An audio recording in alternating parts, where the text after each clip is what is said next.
kids in the beginning. You know how long. The first century. Look at the 1900s in New York City. You'll see that a large portion of kids that were in those orphanages were also Jewish. Because I don't see Muslim orphanages either. But you always see these Christian orphanages. I'll tell you one thing you don't see. I've never seen an orphanage in my life. I'll tell you one thing you don't see in the United States is children starving to death. It happens. Maybe we don't see it, but they say that a lot of people are starving here. The only time children starve to death is from neglect. And usually if the child did starve to death, someone's going to jail. So we don't really see that in America. We see that, though, in... we just do it to children. Let me not say what countries we see this in. We just do it to children in other countries. Let me not say what country we see that happening in, but I'll just keep my mouth shut. It might be the place where they have Judaism as their fastest growing religion.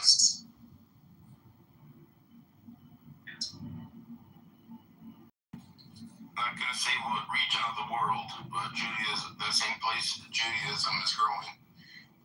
And when Judaism is growing, it's not seeing the same issue. Is it growing by birth or some other way? How would it be growing? Judaism is the fastest growing religion in the Middle East. They trust these people that are converted. Well, the results speak for themselves.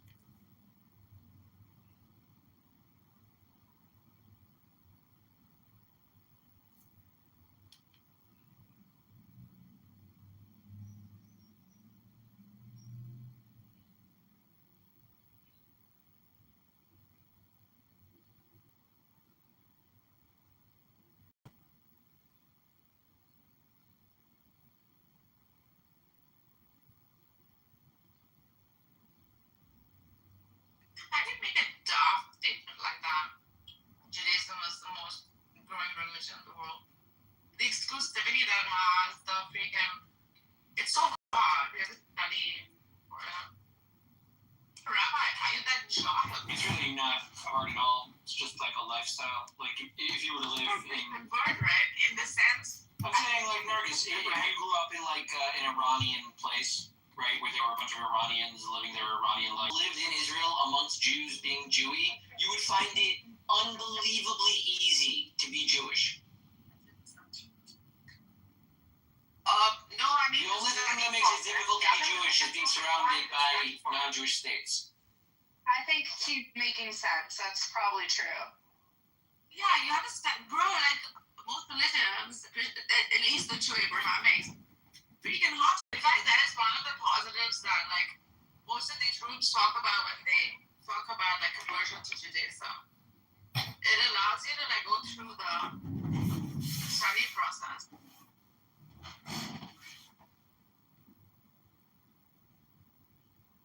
Ew, Nargis, put the picture away. Oh God. Why? I love her. She's a That's my twin. That's my twin. Yeah, she's your son. And because you want to be different and like her fault that she's ugly. Why, Ran? I'm Ran. Bro, I love her. No, not you. I'm talking to Danny. And it's her mouth. When did we go from you want something theology? Ayn Rand's a good model. You're like Ayn Rand for prom or Halloween. That'd be funny. So such a Nazi haircut. How dare you? What's talking about Ayn Rand? Oh, lovely. I used to like her when I was a teenager, but then I grew up. I'm joking. Yeah, you have outgrown her. Yeah, I am so. What are you saying, Dad? I said I heard a lot of people said that they outgrew her. I definitely outgrew her. She does sounds like, when you read it first, you're like, oh yeah, and then you think about it more. It's like, she's actually fucking retarded. No, you're actually fucking retarded.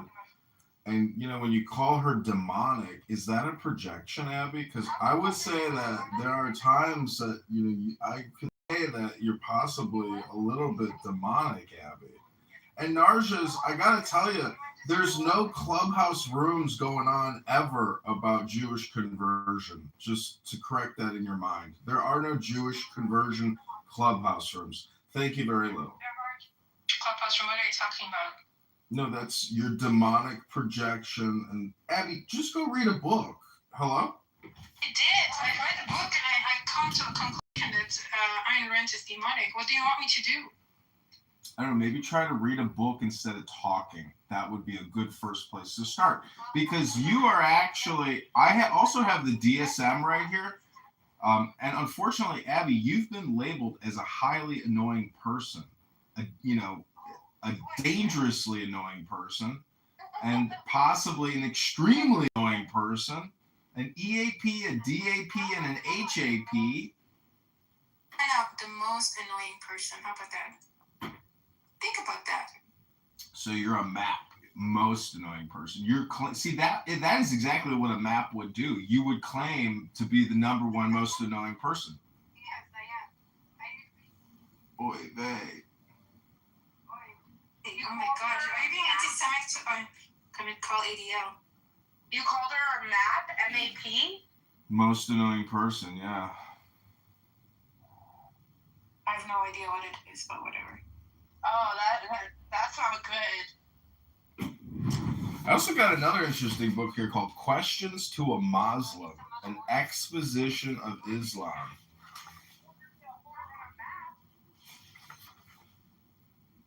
Kind of amazing that God, so Allah, it says here, there is no God but the God, and Muhammad is his messenger. The article the in Arabic is all, A-L. The Arabic and Semitic word for God is Ilah. The God in Arabic will be Allah, pronounced Allah, or Allah, which is simply God with a capital G. I'm just kind of amazed that, everyone accepts Islam, and it came out of Arabic, meaning God decided to reveal his true message to the messenger in Arabic. And you would think that, with so many Muslims around, that they would absolutely say, well, we have to learn Arabic because the whole thing was revealed in Arabic, obviously, right? So how can we do this in Filipino or, say, German? Would you have to go to the source and go into the language, to be a true Muslim? Hello? Hello? Yeah, I love Sanskrit. When I was studying the Vedas, I had a teacher who would come and teach me. I didn't have to learn it. It wasn't my religion. It always makes you study the most in depth. Not that it made any difference in my life. Sadly. Still a heathen.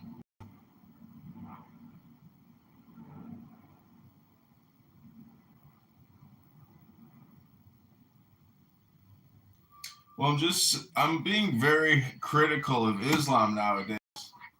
Ever since I learned about the Constitution of Islam written by Muhammad in Medina in the year 660, I've gotten a really bad taste for Islam. And if you've never read it, you should realize just how bad of a deal it was. It's basically a document on how to start a mafia organization to intimidate for blood money, give no justice. Oops, we killed your dad. Here's some money. Shut the fuck up. That's basically what the Constitution of Medina says. Yeah, Islamophobe. You don't have to put down someone's religion and just. No, you see, it's not a religion. It's actually a fraud by Muhammad. It's a scam perpetrated by a murderer. Okay, it's not an actual religion, and thus that's why it's all in Arabic, because it came out of one sick guy's mafia organization known as Muhammad. Hello? It's not a religion. Again, it's the cult of Muhammad. Hello?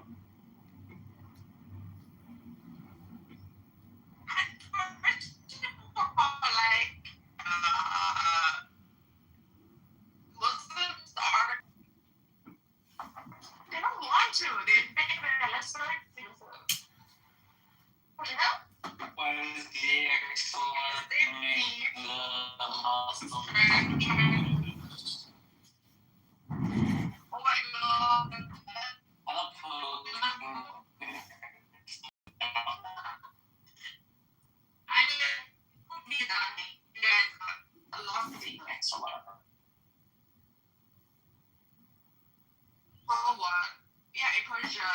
Arabian, not the Arabs. have a judge who's Jewish in Iran. Because you guys apparently make the best judges and money men. Those are stereotypes. You're thinking about our best judges' work of what was being done in Persia, and I think they added that to their understanding of how they should run the Sahaba. Yeah, but that's a stretch. Like, we have no evidence to show that. But just say that. But you can make the argument that Persia did contribute a lot to Islam and all else, right? And this driver your dog.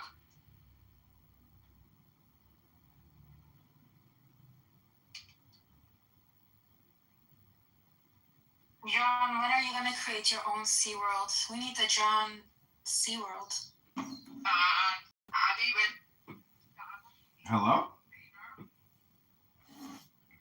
it was so disturbing, Abby. Yeah, I know, yeah. For years, bro, that chick was training him. Freaking one day, like, SeaWorld is maybe like 20 minutes, maybe more, 5 minutes away from where I live. Freaking bitch.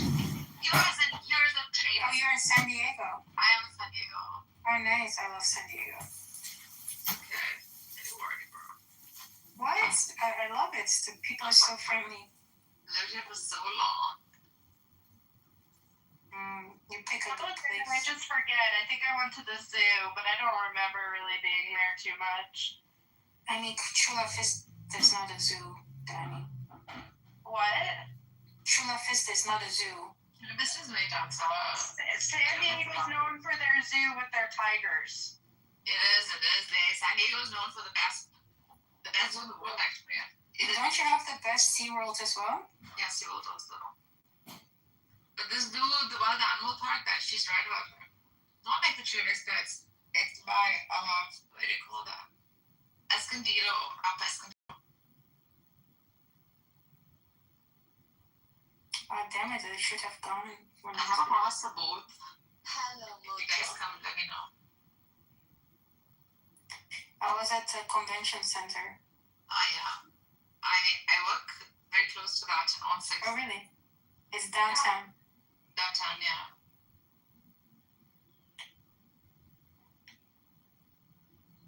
Like, I'm kind of upset about it because it was like my mom's boyfriend that was the Oh, doctor. my God. And I felt like it was a conflict of interest. That's not. A conflict of interest. Unless, no, it is. Sorry, it is. If I ever talk to my dad again, I'll ask him. You know, he's a therapist. But I think it's wrong. Wait, your dad is your therapist? But I was like 12 years old, you know. Well, my mom took me like to California so her boyfriend could do testing on me. Why do you think of autism? You don't. What makes you think that?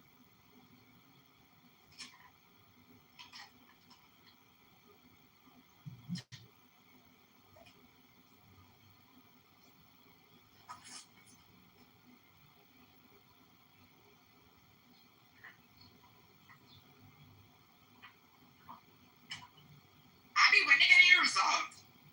Next month. At least you know.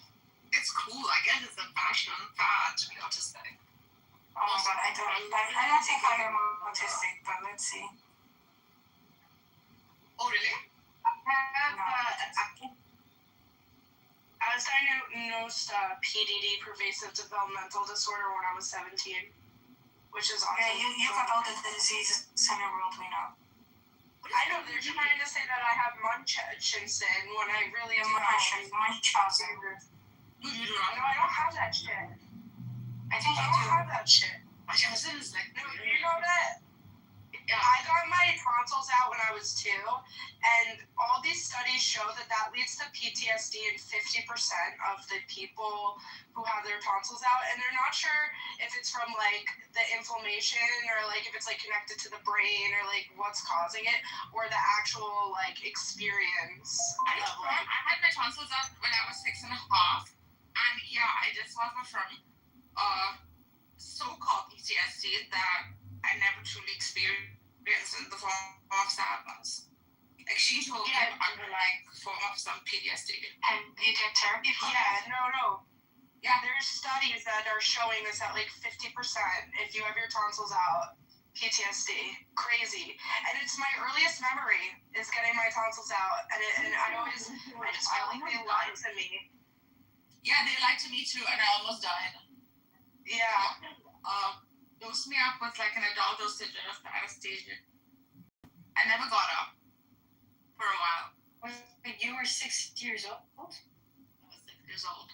And that's your first memory? That's pretty.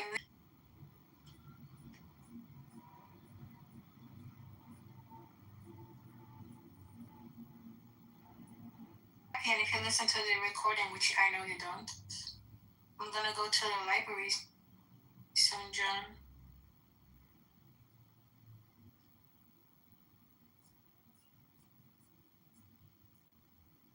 Hello?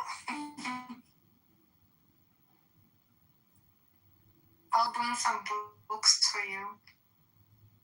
God, books I never read. German poems. My sister lives in Berlin, and she's married to a German guy. Yeah, she's been living there for years. And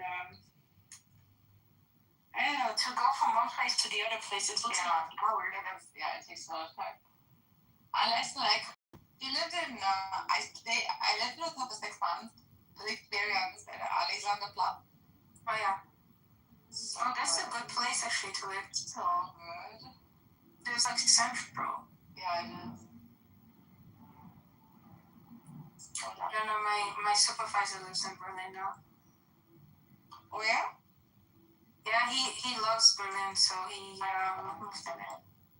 The nightlife is fantastic. Yeah, he loves the nightlife and So good. I think I should go this time off.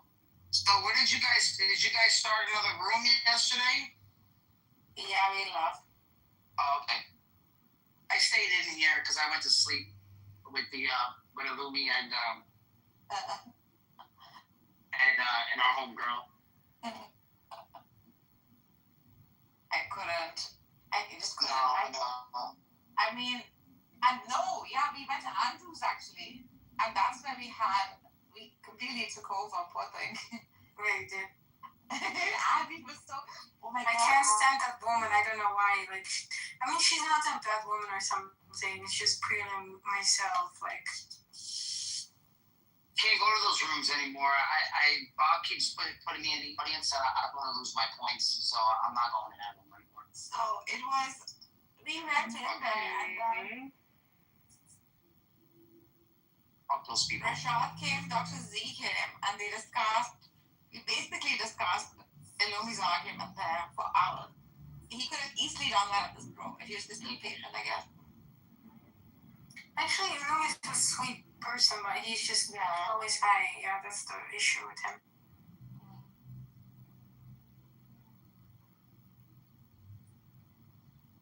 I mean, the argument is okay. So he sort of laid it out. I think he showed the difference in the hypostatic union with the two wills, which everyone knows. But he was like, it's a little, the LPT. And then I said, bro, I know all of this. I was saying Rashada. And then Mahdi came, and then the whole question of why wasn't there a female prophet is what I asked, right?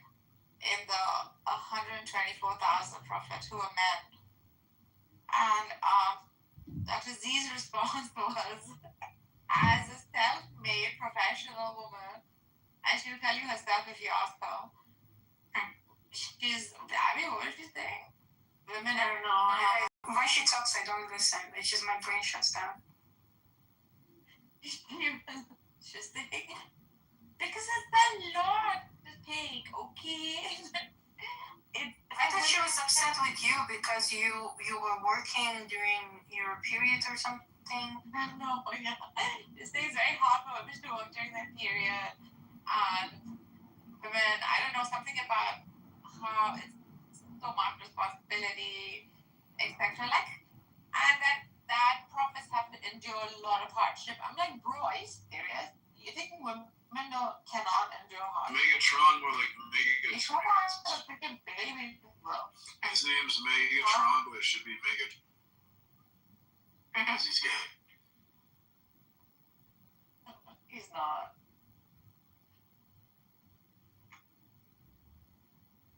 So I was like, just accept that Abraham is not patriarchal. And if I ask Andrew, he would tell me that it's patriarchal. And Wait, was she for or against? I think she was for them, right? But she was for it, but she's saying it, women and men are equal in Islam. No, they are not. They're not. And then she's saying, like, I was like, at least give us some what was her argument for that? Like, I would like to know, but I can't stand her talking, so. Very sweet though. I know she's sweet. I'm sorry. Like, it's just, he argues like that. She's a sweet girl, I agree. Yeah, she's really sweet. It's just, I don't know, it's just too motivated. Too biased. And it's fine.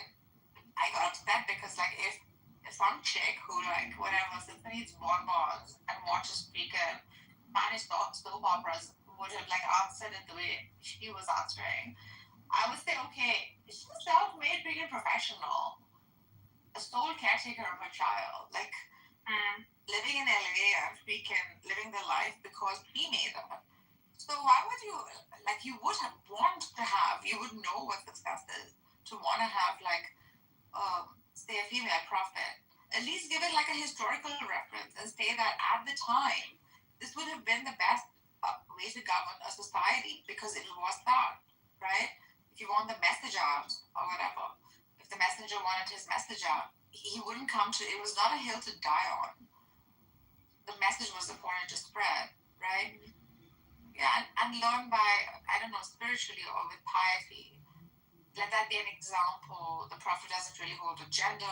He holds like a principle. These are good answers instead of women are weak, women are this. You don't know how hard it is to be a prophet, bro. You've never been one, so how do you know what it is to be a prophet?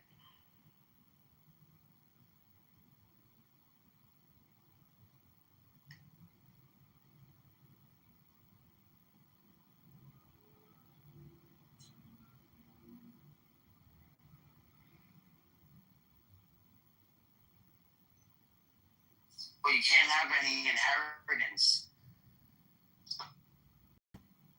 Are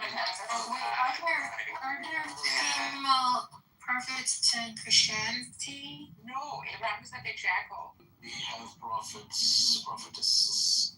Worship prophet means differently, I think, in the Islamic paradigm. King. Yeah, king. Yeah, Basically, right? King. Yeah, this is like one Yeah, of so it's a different. Okay, even if it's whatever the worst, it's still a different job.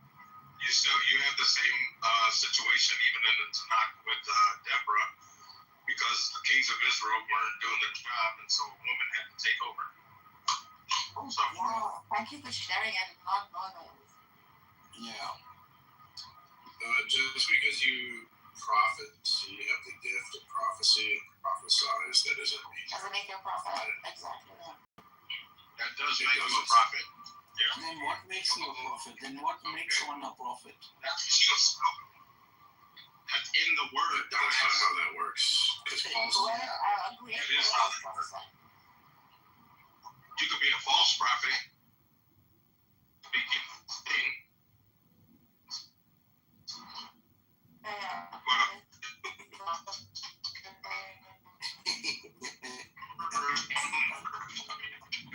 Yeah, he's right.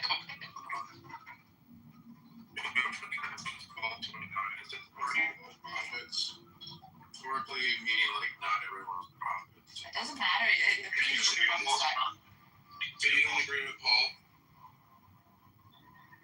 But Paul is talking to the people in the church. See, To prophesize. Doesn't matter. As long as you prophesy something. You could be a false prophet. Talk about. No, but he's talking about people who prophesize. He says, are all of them perfectly? Yeah, not all people. Not everyone is a prophet. But he's Everyone's a teacher. he's saying that not everyone everyone. like he knows. Yes, he is. He's not saying that. Yes, he He's is. not saying what you Yes, he said. is. He's not saying. He's not saying you guys got prophecies, but that doesn't mean you're not a prophet. That's exactly what he's saying. No, it's not. What are you reading? What's the verse? 1 Corinthians chapter 12, verse 29. Hello. Hello? Oh, Smilo.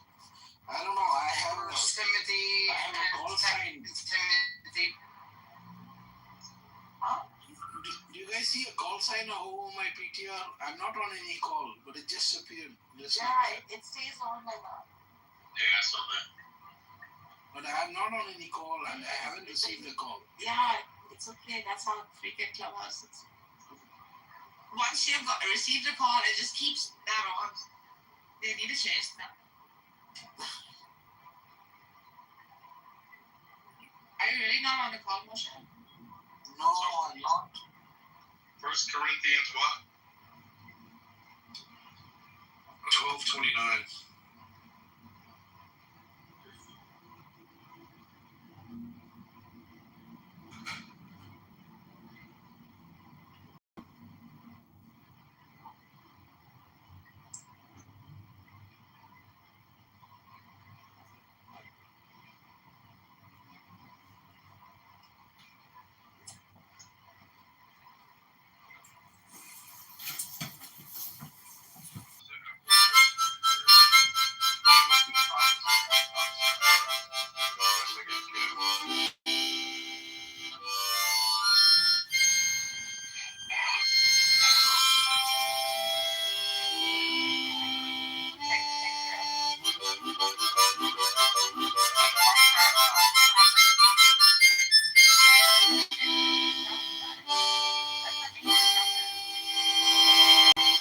Even a false prophet prophesies, right? Would technically be a prophet.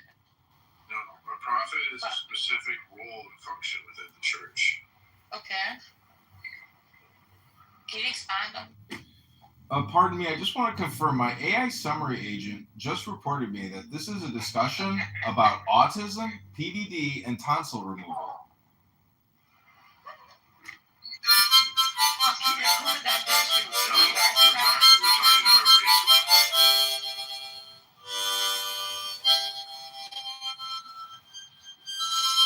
Okay, so I'm still trying to get some breath. So when it's saying that are all apostles, are all prophets, are all teachers, all do miracles, all work miracles.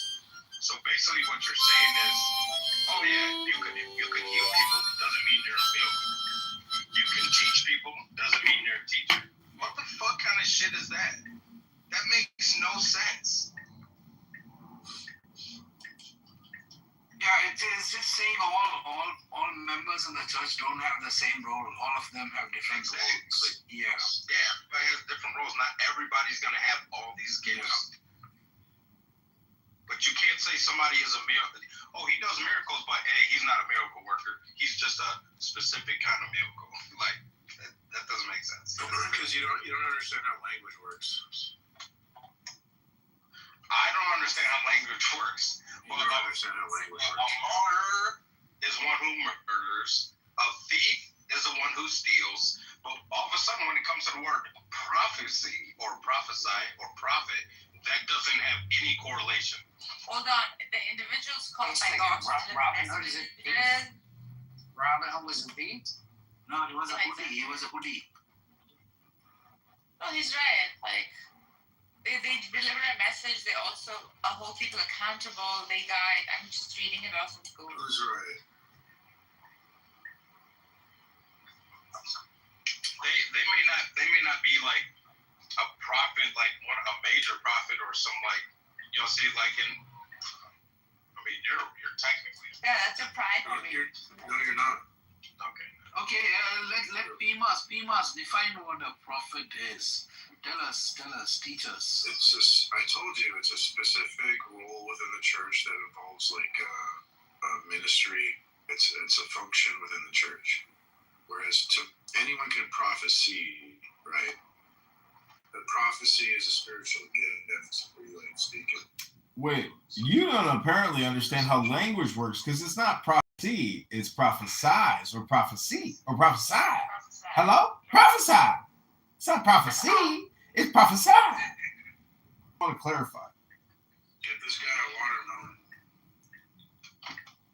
Well, as a matter of fact, I've got a delicious watermelon sitting in my refrigerator right now, where we are discussing the Bible, Quran, and all the prophets.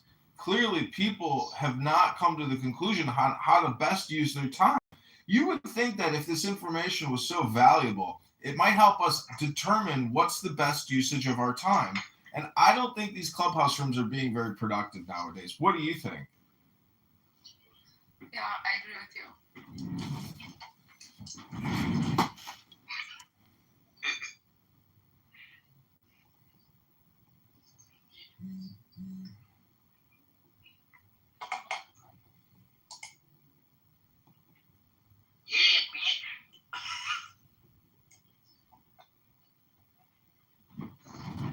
But he's not. He's complaining much. It's encouraging people to need.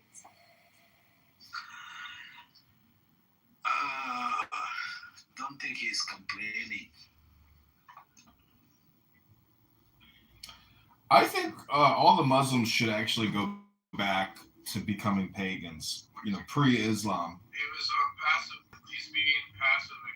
Passive. Maybe he should make it more productive. He's passive aggressive. He's trying to insult us passive aggressive. I'd like to actually just contribute to the room instead of continuing to mock you.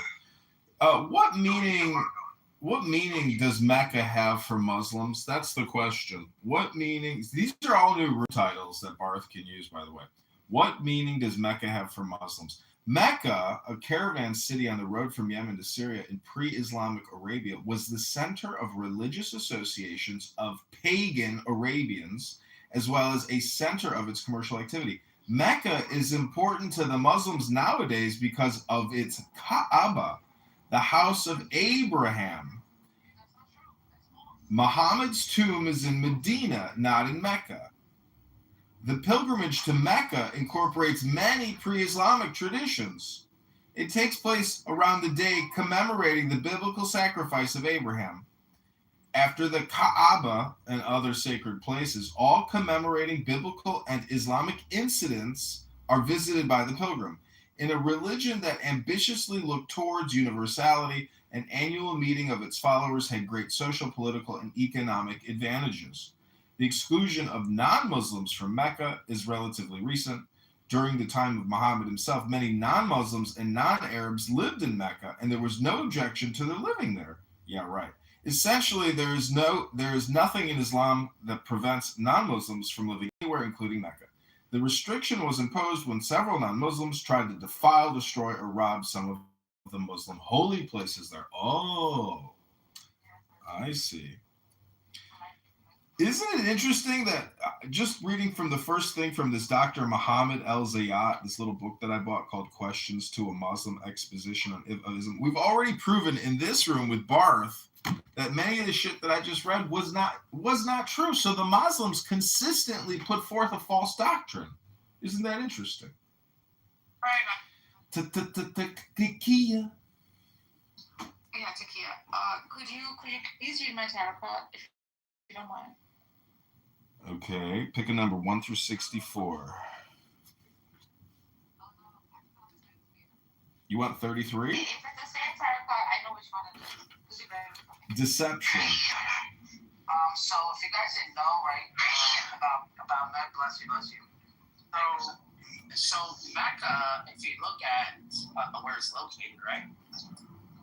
So this used to be that actual place that they had this little structure thing was a Christian shrine, and there's a tribe of Jews in Yemen.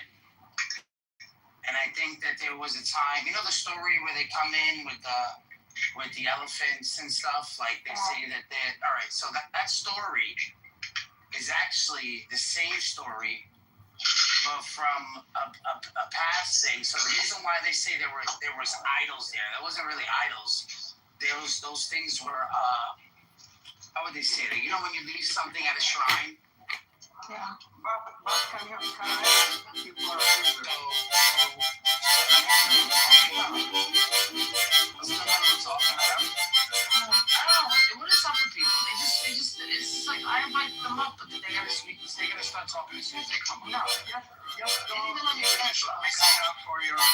You weren't gonna let me finish. You didn't even let me finish. You got it, bro. I already want to finish this one. Yeah.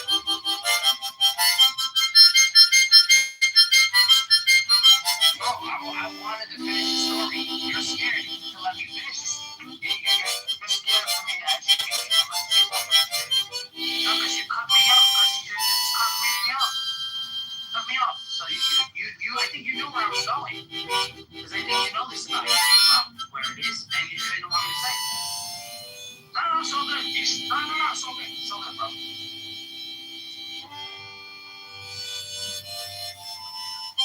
Can we kick this guy? Either let the Chucky guy. Yeah, see how evil stuff. I just want to everybody out there that you have to say stuff like that. He doesn't realize the things he said. He doesn't care. Just sign up to the audience and finish your thing. Run away from the most. No, what I want to do is I just want to keep it okay as all possible so you can keep embarrassing. Not embarrassed. No point. You live the matter. No point. No point of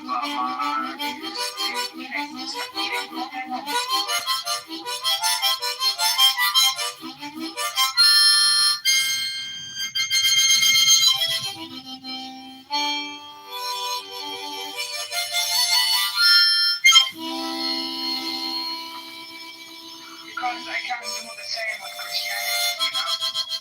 I can't be logically masturbated about Christianity.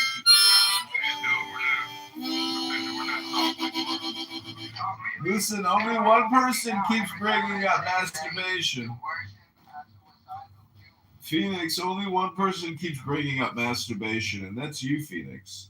And I just want to say that Muhammad was a pedophile. He was a homosexual. And it's all historical. You can't actually defile that poor little girl's name anymore. That branch of Islam that the Shia have taken. Let's actually just read from a book, everybody, instead of engaging in this M word with Phoenix. It's called The Book Club. This was number 33. It's called Deception. This was Naga's tarot card. Something is making love flee. In fact, love is withdrawing, turning towards itself in order to protect itself. It cannot do otherwise. In short, you will be exhausted, and you will not even see the shadow of your love.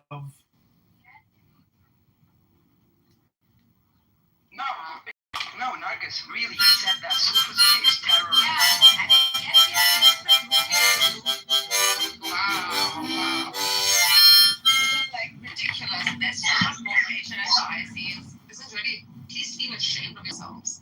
Instead of like being academic and objective. Bloody idiot.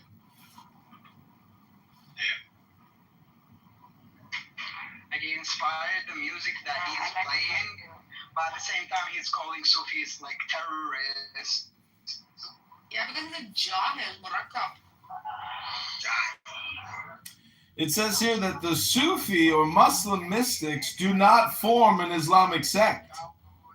A Sufi wants to remain in the world and serve humanity while being above worldliness.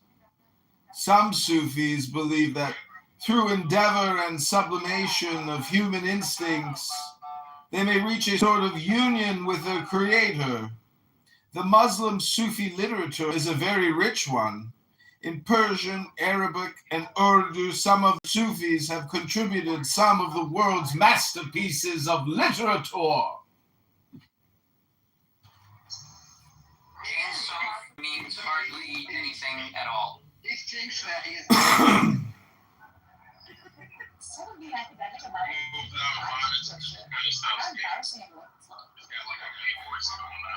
They're embarrassed themselves, Phoenix. Look at Big Zed. The Ein Sof is right behind him. The limitless light filling his Kelly pot. No. Migzed is the 10 Sephiroth. Behind him stands the Ein Sof. Sex. It's hardly anything. Migzed is just so used to being awash in the light of Hashem That beautiful Ein Sof that gives McZed his unlimited financial bankruptcy debt resolution creation solutions. So we all just see commonalities. What would you say, do you think, is the best way to actually study the Kabbalah correctly? Well, there are these things called books, McZed. Maybe you've heard of these wonderful innovations in human technology called books. That would be a great place to start studying Kabbalah in the books. Hello? In particular instance of someone studying the deep esoteric Jewish mysticism and becoming a heretic. His name was Acher, or Acher. his birthday was Elisha ben Vuya. He is quoted in Pirkei Avos. He was up there with the Tanaim, but by the time of the Gemara, he was noted as a heretic, and all abandoned him except for one student named Rabbi Meir. Yeah, like there is someone called Baal Shem Tov. I read about him, and that like Hasidism is actually mystical more than. Hasidists, right? That'd be another good way. Those are definitely experts that were scholars in the field, studied it. But that's not necessarily like the origin, right? When's the first time we have any published Kabbalah works? You're gonna look at Spain. Actually, it's the Tablet of Isis. That's the first Kabbalistic item. A 5x10 copper bust. Or Persian mysticism. In that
And then people were mostly trying to revitalize what had they lost from this utopian Greek romantic period, and then they tried to build the modern age, which is built mostly on Greek and Roman principles.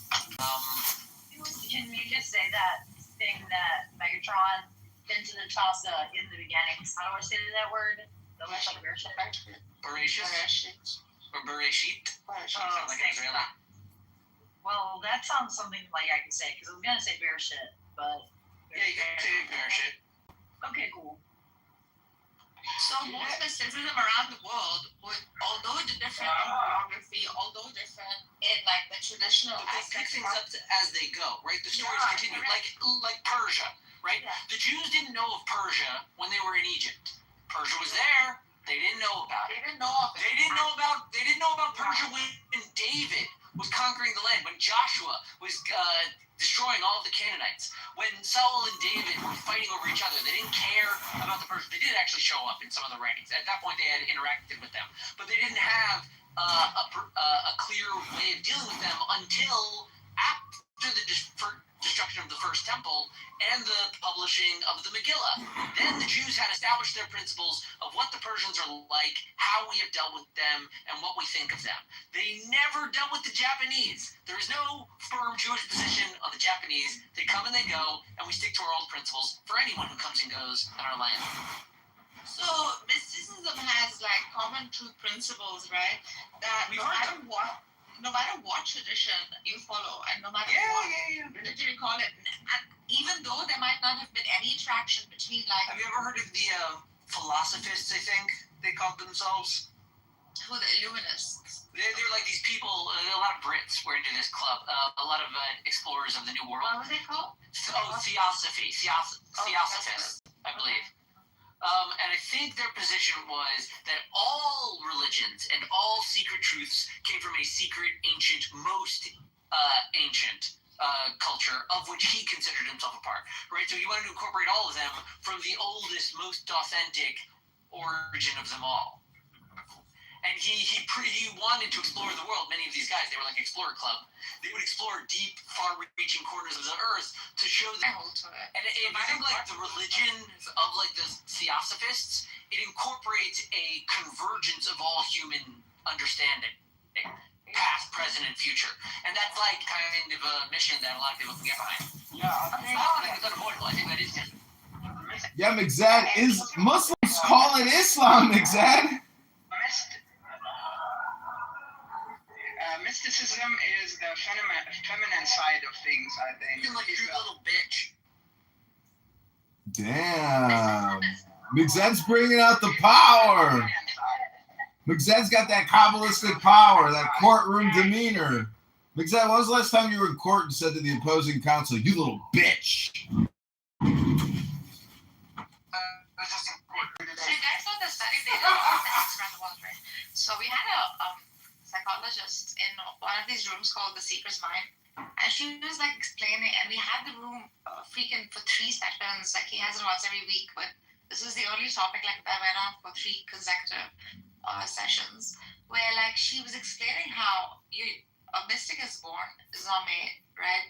You must sort of have it within your psyche to even be attracted to such a thing, as though like you're just naturally doing it. It so happens that within the study they did for the mystics around the world, that never knew of each other, came from traditions where in like the basic principles differed. Their particulars and practices were extremely different too, and etc. All these mystics have reported very, very similar experiences, right, as an end result to all their experiences. I think in the tradition. So, I think that humans have like a lot of ways to experience things. I don't only limit myself to the analytical, although like in conversations, I think it's useful. And in the case of mystics, I think like approaching from like a rudimentary, quasi-materialist perspective assists in seeing exactly what the benefit is there that everyone would agree with, right? If we concede the existence of placebo effects, then we would concede to the existence of shaman and experts in the specific placebo effects that are most effective on humans. Like there's a historic empirical answer on what that would be, even if we say that there is no meaning behind what they're actually expressing. So like, I think it's a weird, I think people do it to like keep themselves sane, to like not think about the mysticism. Like there's not as much for the mind to grapple with there. You know, it's more of like an experiential thing. That's not the big takeaway. The big takeaway of mysticism. Point of order, moderator. I know you just love to ramble. The big takeaway is that to be a part of any major world organized religion and donate 10% to some fucking guy in a dress is insane. You should just start your own cult called the Book Club. Just fucking read a book. Families that need food. No. What I'm saying is you're stupid if you give your money up. Just start your own thing. God is correct. Hello? I feed the hungry when I could think about how many angels dance on the pin. You psychopath. Oh, I didn't say that. But what I'm just saying is the big takeaway is if you actually contribute your money to an organization, which is not your own organization or your own nonprofit, you're not very mystical. You fail to actually realize that it's talking about you in all these books and your experience. You should try to read a book, and then you can experience the whole story and the script and the program through yourself, through your own, first-person perspective, like a video game. That would make it real fun. If you just participate in somebody else's video game, that's boring. Hello? Wait, no, dude, one second. I have to enlighten you because I discovered your new purpose in life. You are a weird kind of self-aware narcissist that hates himself because of like the weird kind of loop you've put your own head into. I think you need to create an AI that will draft a novelized version of your own life that you can read yourself and others and publish and then keep writing and reiterating forever. Just telling yourself and the world your own story eternally. Then just be careful, Mixed. I'm already doing that because we're live on YouTube, and you just projected that you're a narcissist yourself. How dare you ad hominem project onto the universe? You're pathetic. I'm giving you, I'm cursing your mind with a blessing from God that you will construct this and consume the rest of your life reading a story about yourself. All right.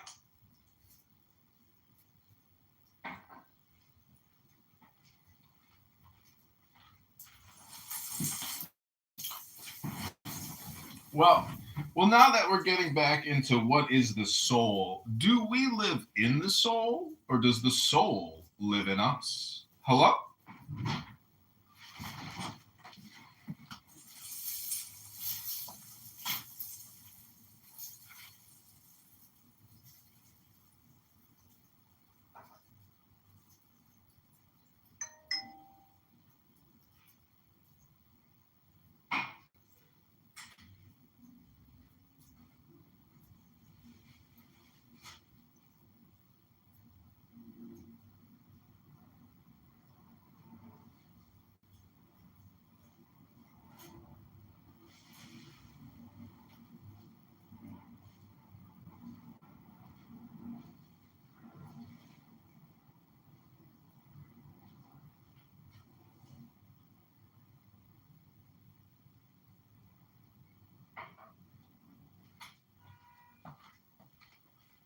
Hello? I guess what I'm trying to say is, we were talking about the secret ancient source wisdom code that all of these religions are supposedly deriving from. It's actually just an everything bagel. And right now, in my toaster, I have an everything bagel ready to come out, and I'm going to slather it with cream cheese. That, to me, would be basically a metaphor for the Kabbalah, meaning it's everything with something extra. Hello?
Hello? Is everyone done masturbating?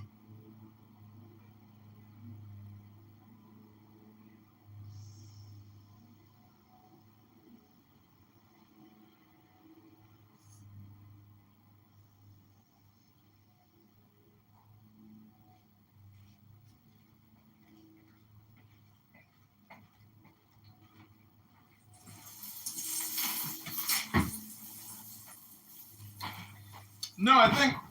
Oh, Eitan is here. Eitan, how are you doing? What's going on? Are you studying Kabbalah in Tel Aviv? Are you living in a shelter nut to butt? How's it going, Dr. Eitan?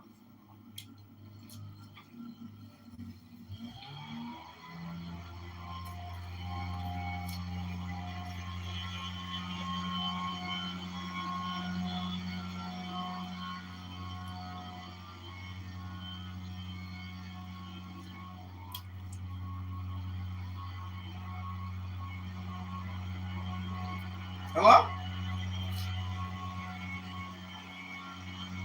Hello?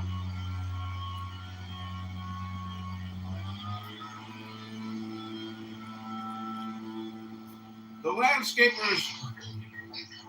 Nobody called me. What up, people? Dr. Aton, what new discoveries have you made? What new learnings have you learned? Every day I learn something. Every day is a day. What are you? Baruch Hashem. Everybody sounds shipper today. Well, the subject kind of grabbed me here. This race street. Did we talk about it, or is it best now? Anything exciting? Oh, question.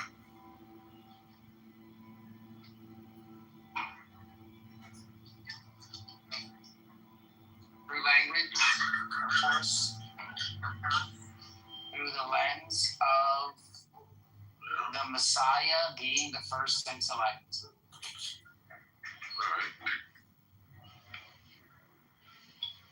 And all things were created through his knowledge, being the closest to God.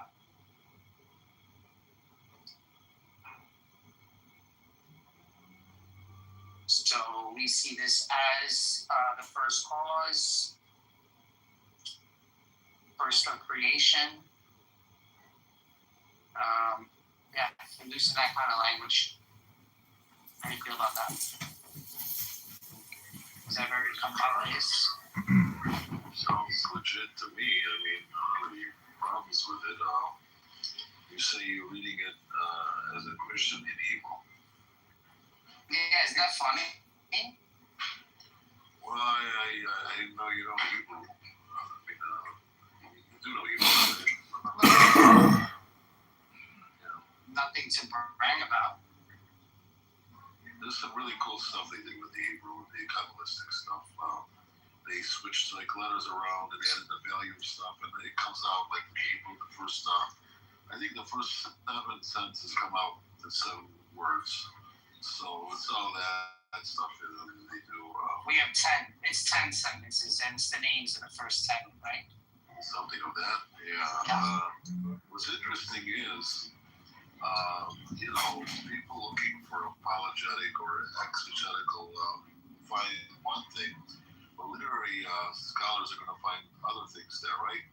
Because the literary scholars are interested in like the sociological value of what's written in there. What were they doing? What was the political statement that they were making, right?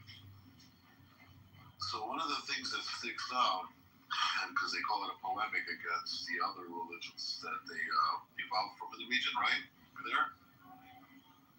Yeah. Okay, so what does it say? That God created the heavens and the earth and yada? And then it goes on, and his spirit hovered over the abyss, right? Okay, now the interesting thing there is a scholar by the name of Kitover, a very famous scholar, and he says, okay, in Hebrew, the word for abyss sounds very much like one of the names of the Mesopotamian gods. And there was like a literary hint there to say, we created your gods. So, but it's look at the Shemach Da'aretz, it's like that's all. Home. So they're saying the home is a nod, if you will, to Tiamat. That makes any sense? No, go into. Yeah, so Tiamat. No, what's up? If something's free, people just can't resist it. Doesn't matter what it is. Wow, is that Bishop? Even though, literary people will tell you that they took many of the ideas, right? They took the blood, they took the wrestling with God, they took a lot of ideas from the Mesopotamian culture. But that was one of the things they pointed out. And so when you read it in the Hebrew, and especially if you're reading it like, I don't know, during the time where this would have been relevant, you would have picked up on that, and maybe today, readers in a different language. The background on it will not miss out on that.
be like calling him dad, calling him by his function, and the other one would be calling him by his personal name.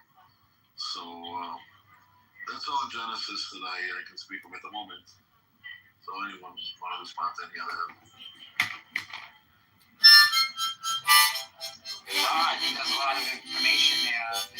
Just taking all of that stuff in.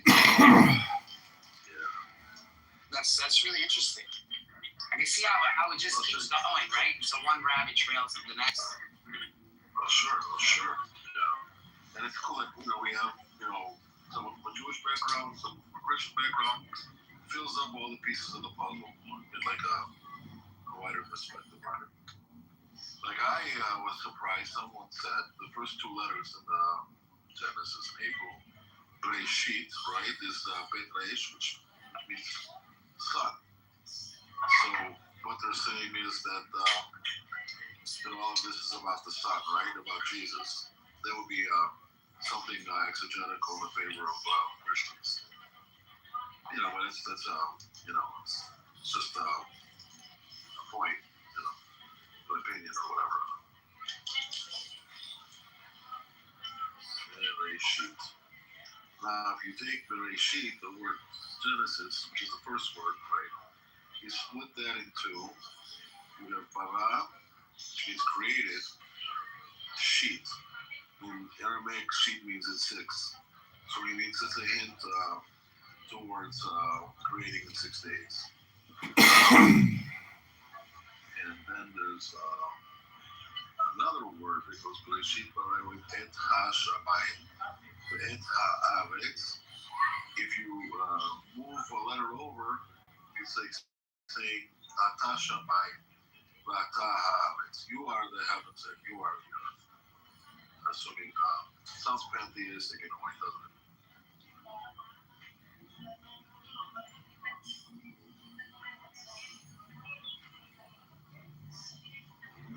Yeah, we're always going to dabble in that. It's always going to be in line. No.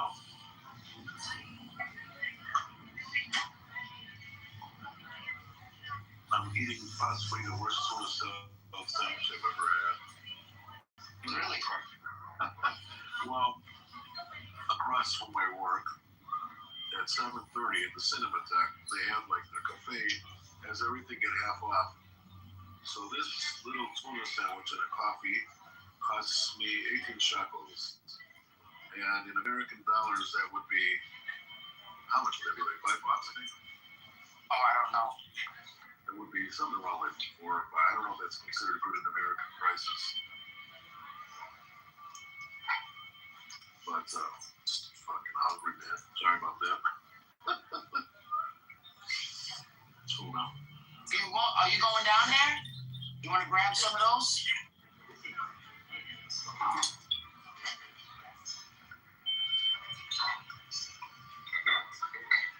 But, with Genesis, you can go on, man. You can go on and on and on about Genesis. Genesis is loaded. Oh, yeah, it is. It is loaded. So loaded. I've always, growing up, I always liked the way the rest of the world call these books, like the Greek, like Genesis as opposed to. There could be 3 of the Gospels that quote this. So he's convinced that this is all coming to pass soon. The problem is it didn't come to pass.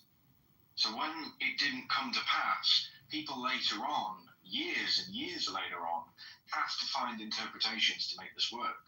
Because on its face, it doesn't. Look, James, I'll read the thing. I have a question for you, though. Because now you can. I'm just going to reply to James quickly. You can ask your question. That's fine. Teacher, which is the greatest commandment in the law? Jesus replied, love the Lord your God with all your heart and with all your soul, with all your mind. This is the first and greatest commandment. And the second is like it. Love your neighbor as yourself. All the law and the prophets hang on these 2 commandments. It doesn't say they'll be fulfilled. It just says it will hang on these 2 commandments. And that is the NIV.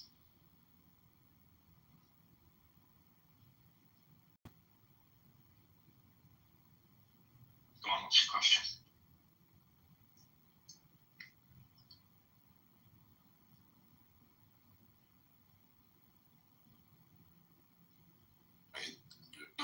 For Christians. And so, would you say like Paul is contradicting Christ there? I think Paul contradicts Christ a lot. Yeah, but the problem with replies, right, about contradictions is I think like you're not being charitable, right? Because I don't do that with Muslims, by the way. Like I don't go around saying, "Oh, the Quran contradicts itself." No, but not about contradiction. No. Can I just put this off? Can I just put this off? Can I just put it off that the knee is right? I don't think any of it's true. And I also don't think you listen to me when I point out that there's a problem, right? I don't expect that. So you're right when you say, like, bringing up these contradictions is sort of useless. The idea is to put it in your head, right?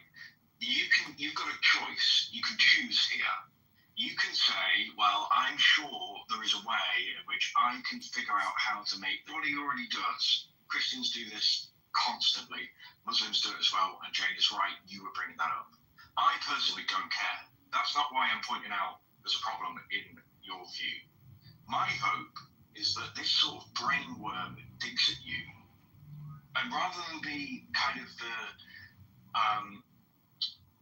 apologist that tries to force this into reality, tries to harmonize it, you're honest with yourself and you go, wait a minute, there is a problem.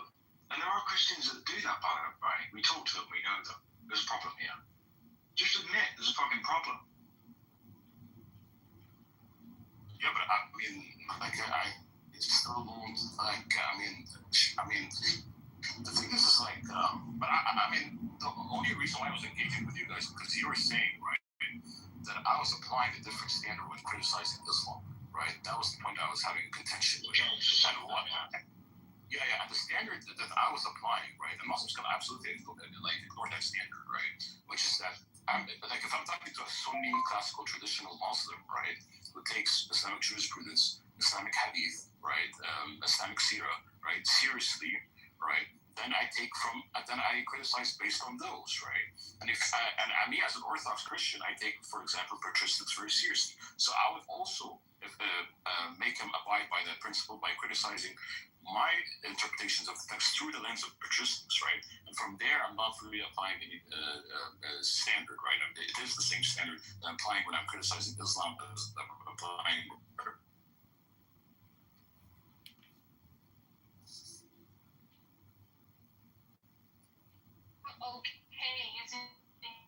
It's the same reasoning. It's the same dishonesty. It's just yours has been going longer. Therefore, you think it's legitimate. And I don't understand that.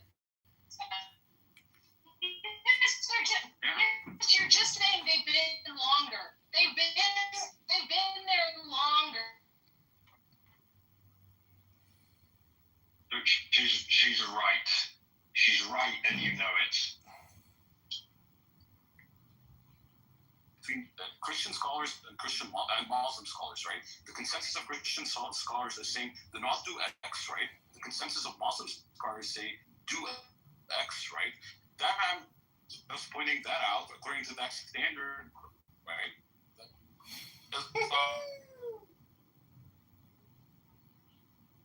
Legitimate for a Muslim to use the same logical inferences that you're using to be, as I view it, dishonestly interpreting the scripture to come to the conclusion that child marriage isn't okay, and that's not really what it means, even though they disagree with the scholars. Just because more people in your religion figured it out earlier that it's a problem, and you should probably not follow that, I don't understand why their logical inferences are...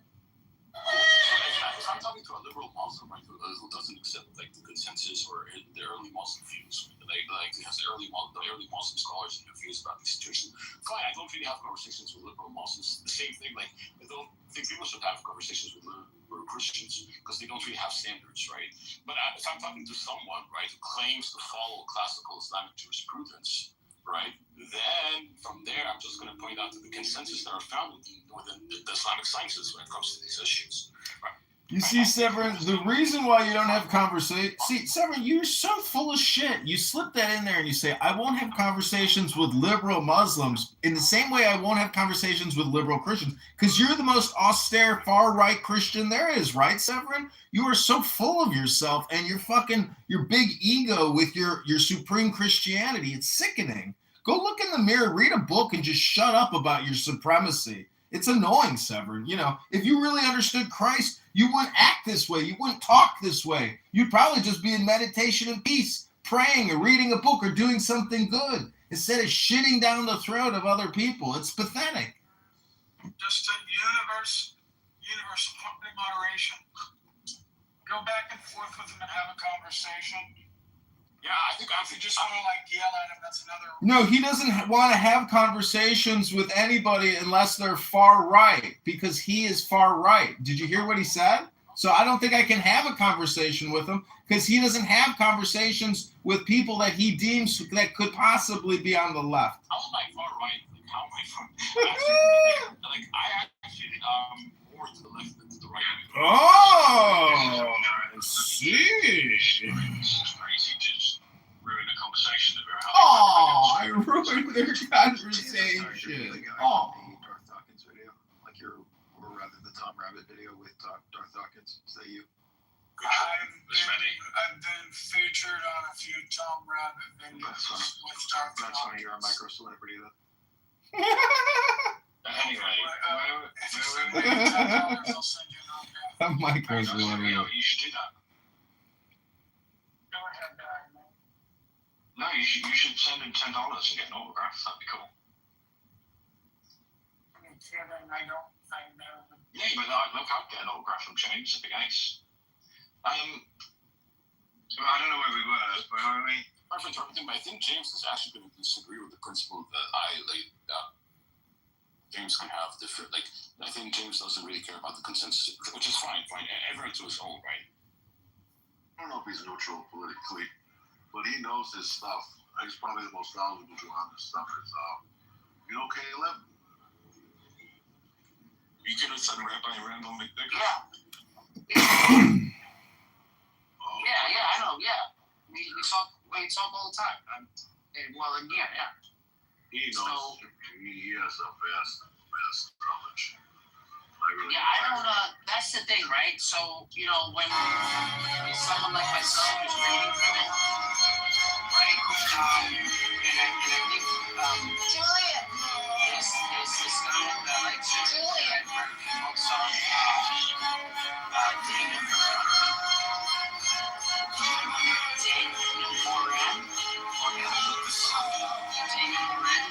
He's a Russian Orthodox. Sure. He wrote a lot of books on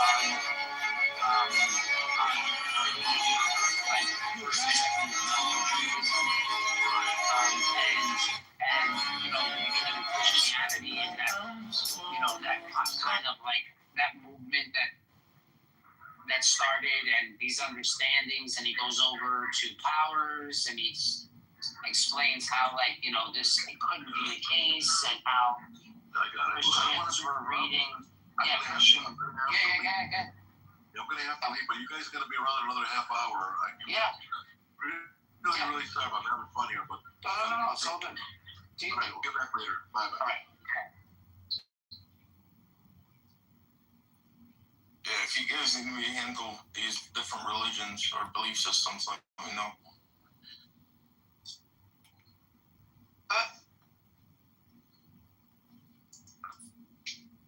What are you gonna help with, Rabbi? You need a different name, bro. Go back to. Yeah, you should try to be, yourself, Rabbi, instead of, forcing people to call you Rabbi, because what you're really doing is insulting teachers who go by the name Rabbi when you yourself are just a comedian. You're just a comedian. You're funny, but you're not a teacher. You don't actually teach anybody anything other than gaslighting people to hopefully they'll realize, why am I getting so upset over this annoying person on a conference call app called that, he fucks around and calls himself a rabbi, and he's only doing it out of an homage to Rabbi Randy McDickerson, who himself is a degenerate, vulgar, profane, horrible human being. I'll tell you, he's one of the most despicable, obnoxious, pretentious, and ludicrous people I've ever heard on this app. Rabbi Randy McDickerson, founder of the Kosher Shekel Fund. Hello? And I don't force anyone to call me Rabbi. They do it because they want to. So I can just call you, Fart Breath, right? All right, well, I'm just going to call you Fart Breath from now on. So what are you doing today, Fart Breath? Are you going to be on Clubhouse all day just like making snide little commentary, funny little one-liners? Hello? Hello? All day, every day, 7 days a week, 24 hours a day, 7 days a week, 30 days a month, every single day. I used to have a family, they say. Now I just talk all the time on Clubhouse. 40 hours a week at a minimum. It's never enough. I gotta create my dopamine somehow, some way. Isn't it gay?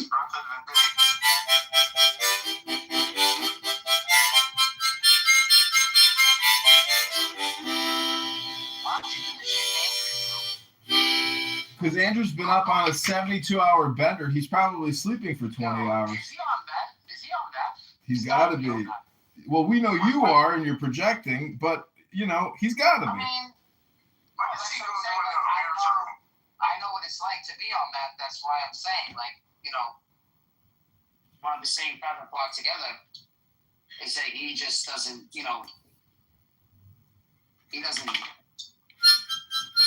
tunes to my beat. Makes any sense. You know what's so amazing is if I had access to meth, do you know what I would do with it? I would read a bunch of books on camera and use my brain to improve my brain to eliminate all the unnecessary things in my life which are wasting my time. That's intelligence. Hello? Here we go, motherfucker.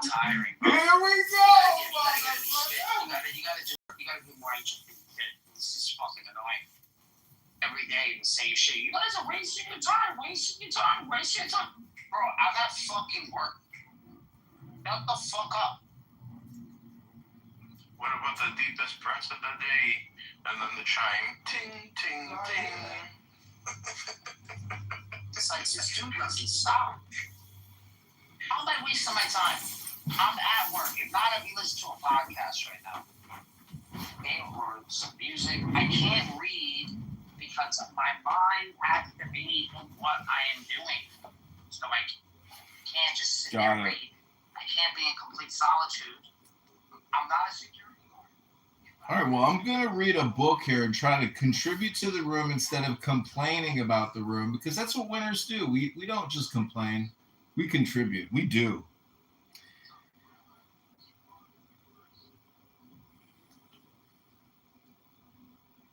How bad is the relief in Andrew's room?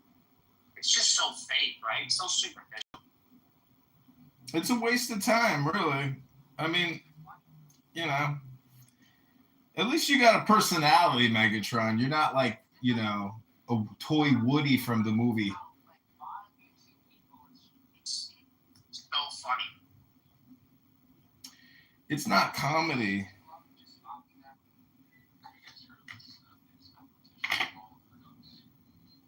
What about him? He was challenged to quit meth for 1 month by a concerned friend. He succeeded, but he complained. You've showed me I'm not an addict, but I didn't get any work done. You've set mathematics back a month. So he's still in that. I see. He's one of the greatest mathematicians of the 21st century. What, the Indian guy? Paul Erdos. Oh, I thought you were going to mention the Indian guy from this one. I thought he was. He has a book of over 1,000 conjectures that he hasn't proven, but AI is proving it. It's pretty crazy stuff. Oh, like, what's her name? R4 programming. Oh, yeah. R4 programming. Oh, yeah, from like the 1800s, before like she was using like the binary zeros and ones, trying to figure out the computer before the technology was even there to actually create it. That's now you understand. Yes. Yeah, similar. Now you understand. Yes. Yeah, similar to this guy, Paul Erdos. He was like this bum who'd go from like he had doctorates, whatever, in mathematics. But he would go from like a different mathematician's home, and all he would ask them was a place to stay and to get some food from their place and just study math. And he like worked with like 1,000 other mathematicians all over the world, going from place to place, smoking meth. That's very interesting. Yeah, this is the thing about substance abuse is, a lot of criminals who use substances, they're a problem. But if you're a productive, nice person in society contributing in an exceptional way and you're not a problem, it's only a detriment to your health and your potential longevity of life. So the law and criminality that index, when you overlap it with polite society, drug use and productivity, you can see how criminalizing the productive person as opposed to helping his health is really the question at hand. But, there are people on this app who have admitted that they have been drug users and go around and they rob people, random people. And that type of random chaos is in many ways what terrorism is. So all I'm trying to say is, have you read a book today? Will you read a book today? Will you go to the gym? Hello? Are you thinking the use of methamphetamines? No, I'm just talking about how chemicals and the brain and productivity and the legal system, it's all intertwined, because a lot of white kids and all these people who are on meth, what they're really doing is using legalized cocaine. And they're doing it under the supposed care of a doctor. But really, if they're not causing legal problems and they're being good people, well, it's still a detriment to the health. So why can't people essentially be sober and be highly productive as if they're on the 99% pure cocaine and crack.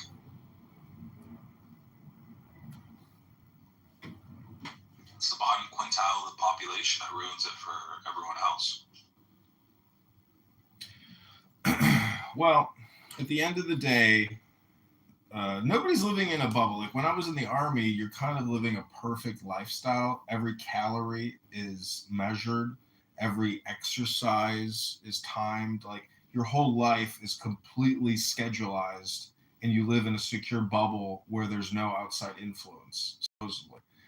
I'm just saying, there's like, if we were to take Megatron out of his work environment and just fly him to the Caribbean, the philosophy of the Kabbalists is that there is an energy so much more powerful than the fake chemical stimulant that you're using in your plastic body. That's what the Ein Sof and the limitless light can provide an addict. And a club health therapy clinic that Joe Rogan keeps touting, where you just go in there, you sit on a luxury leather couch, you get an IV put in, and you get your genetic DNA renovation work on his body. He still died. It's a scam. So what I'm trying to say is almost everything in this world is a scam. Unfortunately, we humans are so despicable, especially in the age of communication technology. It's all a scam, because look at it this way. California citizens pay $50 billion a year in income taxes, but there's $50 billion worth of fraud in the Medicare Medicaid system. So how fuck is there not a revolution? How the fuck does the government just not shut down and say, okay, we can't do this because we are actually facilitating the fraud, and therefore our whole system is completely and utterly bankrupt. And that's why I question Megatron. You go to work every day busting your ass for your 4 daughters, but you do realize you're not just working for your 4 daughters' future. You are working for an insolvent, bankrupt system. And so if you don't get involved politically, and I know you don't like talking politics and all you do is spend your time working on religion, the problem is you're going to get consumed by the political system, because the world today, in many ways, the new religion is politics. I rest my case. Hello? You're being anti-Semitic. Don't bring up the Jews. Again, that's ad hominem projection by a retard. You are retarded. I don't know who you are or where you live or what you do with your life, but all you do is ad hominem projection every single day, all day about Jews. You're retarded. I don't know who raised you or what brain damage event occurred in your life, but Rabbi, or I should call you fart breath, you are one of the dumbest ad hominem projectors. You think you're funny. The joke ended months ago, but you're still here. Hello? Why are you being anti-Semitic? Why are you making fun of rabbis? Okay, ad hominem projector. Here we go again. Did a donkey, did Muhammad or Jesus' donkey kick you in the head? Is this what happened to you? It must be exhausting. So you're talking to people with a wealth of knowledge, intellectual, inclined people that are teachers. You're calling them fart breath. So after being anti-Semitic, this is how you conclude? Amazing. Yep, you are definitely one of the most brain rotted out people I've met on this app. My friend, you concluded before you even started. Exactly. I would just encourage you to try to say one intelligent sentence, maybe from your memory, and then we can leave it at that. Okay, fart breath, sound good? Listen, you don't become a rabbi overnight. You think somebody becomes a rabbi just by Okay, the question, fart breath, is try to say one intelligent sentence. That's the question, or the demand. Go ahead, fart breath. Can't do it? John is currently being investigated for fraud in the election system, and he will be considered a felon if it doesn't go his way. This is an ongoing investigation. He hasn't been acquitted. Go look at John Kitover, ChicagoFelonCriminals.com.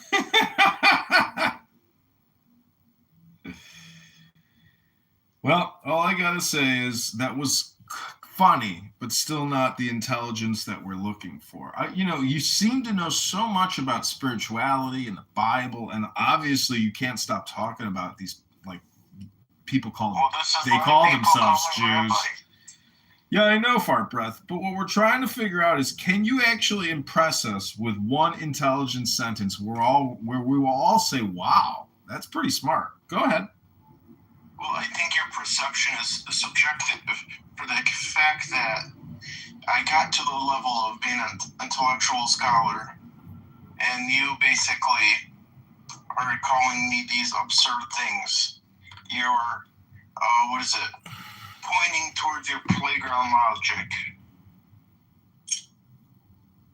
See, what worries me sometimes is I like to accuse other people of committing ad hominem projection, but then when I say that other people are committing ad hominem, is that me committing ad hominem projection against an ad hominem projector? Is it a me problem or a you problem? So who is the rabbi at the end of the day? I don't know, fart breath. You tell us. Are you a green bean? I'm going to go with Dr. Megatron here. How come you didn't respect Shabbat? So the other thing is, I call it ad hominem filibustering, or hypnosis filibustering. Hypnosis filibustering. Hypnosis filibustering is actually just our words endlessly talking. Like if you go to politically correct, they might just break out and talk about cereal for like 10 minutes and the different types of Cheerios, while they're supposedly talking about a very, important news topic. They will ad hominem filibuster and just go straight into Cheerios and the 10 different types of Cheerios there are. And that could waste like 10 to 15 minutes of their lives. Cheerios. Hello?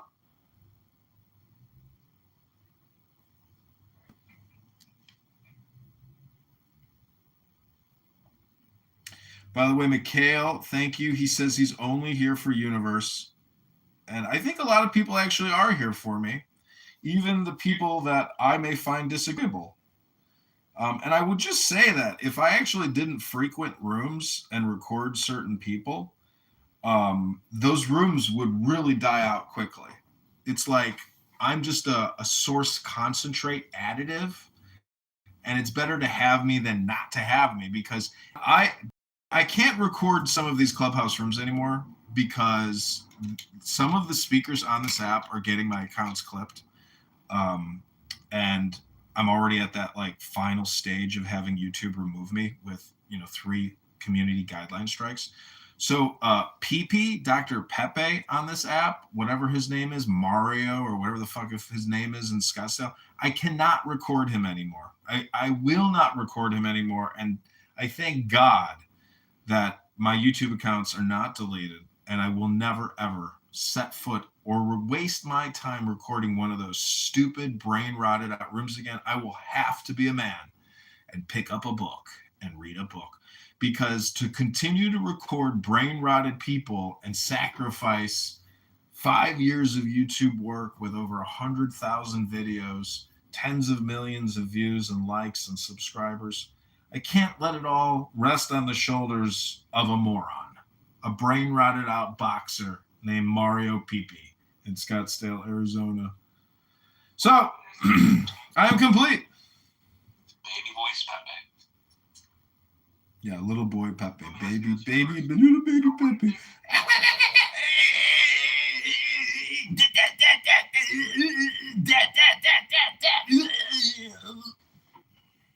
What do you think YouTube is going to do when they find out you're cosplaying and you're actually Pepe and you're actually Resistance? When the curtain's lifted and YouTube finds out that you're both of these characters and then some, but then you portrayed it to be somebody. See, it's actually all based on a transcript. See, you don't do anything. You actually just come here and just like say random things in response. But I actually create things. And so when you create a YouTube video, it produces a transcript and it clearly defines the speakers. And that's based on speech recognition pattern. And I know a lot of, ERFers on here love to say that they recognize patterns. And they say, well, how do you know? And they say, well, I'm a professional pattern recognizer. That's what I do for a living. I'm good at recognizing patterns and such. Hello? Once they recognize that it's the same mannerisms that you, Universe, and Resistance, Pepe, and Mr. Anderson have, what do you think YouTube is going to do? Once they recognize that there's those same mannerisms, you might be able to change your voice, use some technology, but the mannerisms are there. You are all the same people. You see, this conversation just triggered TikTok to delete my account. Look at that. Access removed from all channels. This conversation was too hate speech and hateful behavior. Oh, so you see this? It's like, I can't believe that everything I'm doing is getting terminated and it's being labeled hate, when all I'm trying to do is correct low IQ, brain rotted out people. I can't believe this. Anybody's done anything for it to trigger anything. That's what I'm saying. It's just even just fart breathing around the topic is enough to trigger it. Fucking, you're the same reason. You're exactly like PP.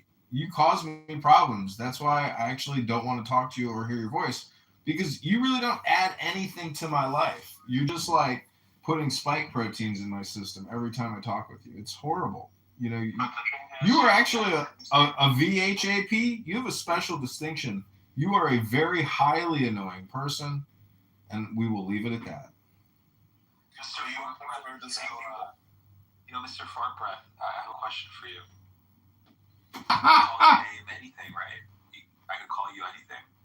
When did I say that? Like 5 minutes ago. It was because of something. So what kind of knife would you use to cut a brisket steak? Preferably a steak knife.